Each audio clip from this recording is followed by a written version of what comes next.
people will say, capitalism is this great driver of innovation and we live in the best possible world. No, this is lies. Look at the world around us. We live in a miserable world, actually. And capitalism, in fact, limits what we can achieve. It limits our capacity for innovation because we only get innovation that is profitable to capital, right? Not innovations that we actually need for improving well-being and ecology.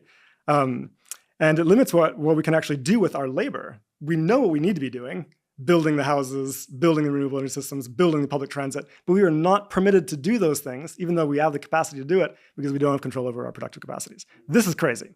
For capital, the purpose of production is not, in fact, to meet human needs or to achieve social progress, much less any ecological goals. That's not the objective.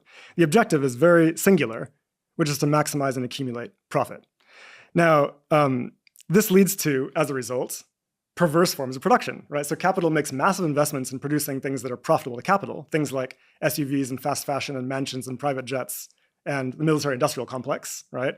So we get massive production of those things, and we get chronic shortages of obviously necessary things, right? Like affordable housing and public transit and renewable energy and so on.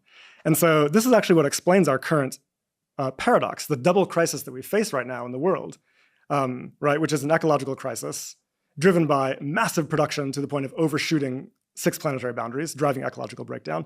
But at the same time, we have massive deprivation socially.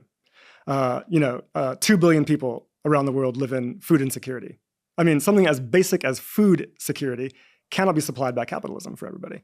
5 billion people, lack access to necessary healthcare, right? And this is obviously mostly in the periphery of the world system, but it's true also in the imperial core, in the high-income nations themselves, where I was just looking at data on this recently, actually. 100 million people in the USA and Europe live in food insecurity.